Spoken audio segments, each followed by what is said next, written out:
আমাদের রমজানে যে চলমান রমজান, এই রমজানে দ্রব্যমূল্য স্থিতিশীল রাখার জন্য আজ ধনবাড়ি বাজারে মোবাইল কোর্ট পরিচালনা করা হয়েছে। সেখানে আমরা বেশ কয়েকটি জায়গায় গিয়েছি। পাশাপাশি একটি অভিযোগ পাওয়া যায় যে সেখানে একটি কুকুর জবাই হয়েছিল। তো সেটা আসলে আমরা ঘটনাস্থলে গিয়েছি এবং আমার সাথে প্রাণী সম্পদ অফিসের যে ভেটেরিনারি সার্জন তিনিও ছিলেন।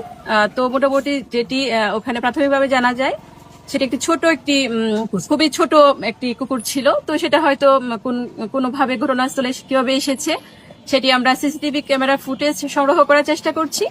তো সেটি খতিয়ে দেখা হবে। পাশাপাশি আমাদের প্রাণী সম্পদ অফিসের যে ভেটেরিনারি সার্জন আছেন উনি বিষয়টি দেখবেন, ওনাকে দায়িত্ব দেওয়া হয়েছে। অতঃপর আমরা মোবাইল কোর্টও করেছি। বেশ কয়েকটি রেস্টুরেন্টে, বিরিয়ানি হাউসে আমরা গিয়েছিলাম, সেখানে কিছু ব্যত্যয় পেয়েছিলাম, এখানে আমরা জরিমানা করেছি।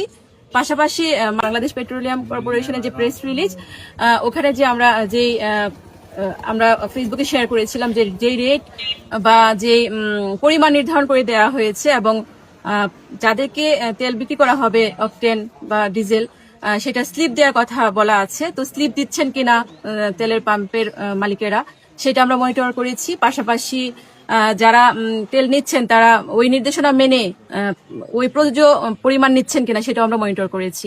সেখানে আজকে কোনো রকম জরিমানা করা হয়নি, তবে আমরা অভিযান চালিয়েছি। পাশাপাশি আমাদের এই ধনবাড়িতে 4টি তেলের পাম্প রয়েছে।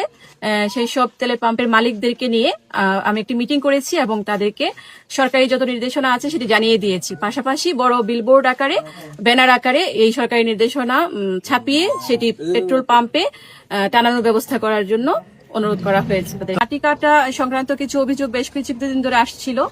তো সেক্ষেত্রে আমরা কয়েকটি স্পট ভিজিট করেছি এবং সেই সব জমির মালিক যারা তাদেরকে সতর্ক করেছি যে জমিটি যদি পুকুর শ্রেণীর হয়ে থাকে সেক্ষেত্রে সংস্কারের ক্ষেত্রে তারা সতর্কতার মাধ্যমে শুধুমাত্র পার বাধাইয়ের কাজ করতে পারবেন, কিন্তু কোনোভাবে মাটি বিক্রির কোনো নিয়ম নেই, সেটি আমরা তাদেরকে জানিয়েছি। এবং একটি জায়গা থেকে আমরা আজকে মুসলেকাও নিয়েছি তাদের কাছ থেকে যে তারা আইন মেনে, নিয়ম মেনেই তারা পুকুর সংস্কার করবেন, ভেকো দিয়ে মাটি কাটার কোনো নিয়ম নেই। স্বার্থে এই ধরনের অভিযান অবশ্যই অব্যাহত থাকবে।